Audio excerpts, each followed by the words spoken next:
are things that we lose when we lose this notion of honor. We've traded heroes for celebrities, ambition for alms, and national pride for self-loathing. Heroes, in the enduring words of the Commodores, make the sun rise in the morning, make the moon shine bright at night, and make our lives a little stronger. You have to be my age to remember those lines from the Commodores. But I found it very interesting. We used to have national heroes, men and women who, by their example, shaped our collective sense of honor and inspired us to virtue. Now heroes are out of vogue, and as for the heroes we once celebrated, it's now more fashionable to highlight their flaws than to praise their virtues. Judge Janice Rogers Brown is an American jurist. She served as a United States Circuit Judge of the United States Courts of Appeals for the District of Columbia Circuit from 2005 to 2017. And before that, Associate Justice of California Supreme Court from 1996 to 2005. She is a member of the Federalist Society and frequently featured at events hosted by the organization. Her 2003 nominee by George W. Bush to the United States Courts of Appeals for the District of Columbia Circuit was opposed by civil rights groups and stalled for nearly 2 years by Democratic senators who saw her as an extreme conservative judicial activist, meaning she abided and pledged allegiance to the United States Constitution, as all who serve in our courts and government should. Let's continue. She was eventually renominated and confirmed in 2005, the following month after Justice Sandra Day O'Connor retired from the United States Supreme Court. Brown was reportedly considered as a potential nominee to replace O'Connor. Brown was ultimately not nominated to the U.S. Supreme Court. Wow. What a loss, guys. So let's gather more information on this great judge who, like me, loves the Constitution, and also let's see her in action. Editor, roll clip, fair use. We've been talking about the 13th Amendment and the 14th Amendment and why that needed to be done. And one of the problems, one of the ways that the Republicans at that time thought about this problem and that Lincoln thought about this problem was the right of a man, a human being, to own himself. In other words, this was the principle that slavery violated. What they were saying is it cannot possibly be the case that it is okay to take away from somebody their right to own themselves, their labor, the work of their hands. And so for them, in part, that was what freedom meant. And so the 13th Amendment, which just said slavery is abolished, was, to some people, a way of saying, well, that takes care of that. People now own themselves.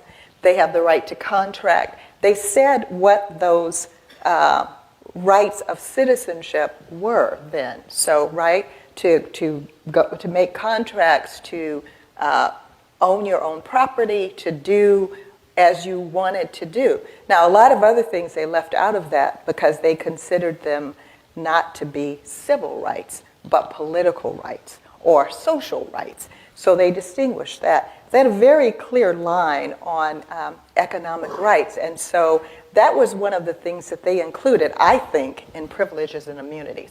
As you've heard, a lot of that fell by the wayside. But that idea of, free soil, they said, free men, free labor, that was kind of the way that they thought about it. That really is a legacy from the 14th Amendment.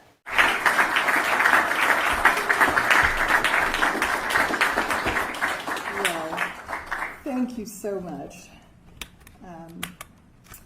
It's wonderful to see all of you. I'm not going to say it's wonderful to be back, but it is wonderful because you're here. I want to thank Professor Arcus for his very kind introduction and for inviting me to join this year's JWI seminar on the natural law in the American founding. I think I attended the inaugural program of the seminar in Washington, and now that I've retired and returned to the left coast, I really have missed the periodic inoculation afforded by this annual pilgrimage to the highlands of the mind. In this haunting line describing a friend named Teddy as, quote, skating backwards at the speed of light. And that always struck me when I heard that.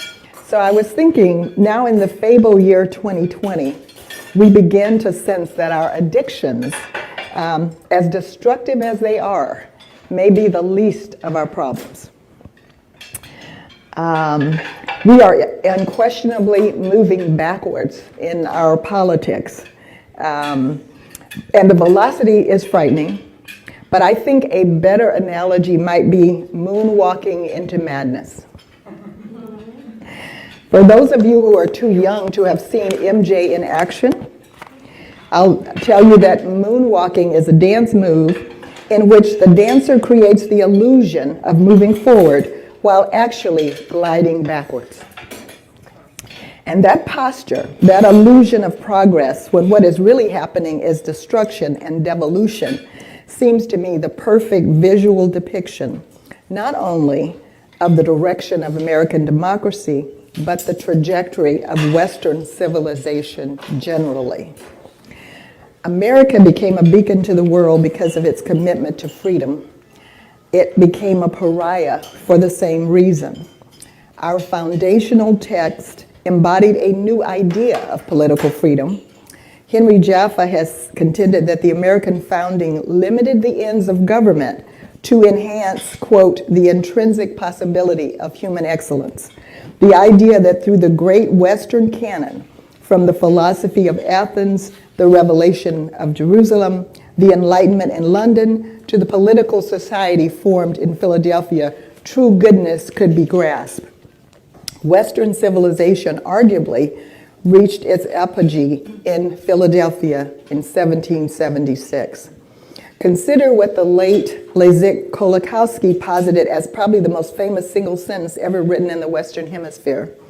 He nominated, quote, "We hold these truths to be self-evident, that all men are created equal, that they are endowed by their Creator with certain unalienable rights, that among these are life, liberty, and the pursuit of happiness." Guys, wow. I love these researches that I do. I find gems and diamonds in the rough and shine them for you. We're not being taught about these greats, about greats like Judge Janice Rogers Brown, the Thomas Sowells, and Justice Clarence Thomas. Why? I guess they in the Board of Education haven't got around to it. So I continue my work and take the job. Thank you.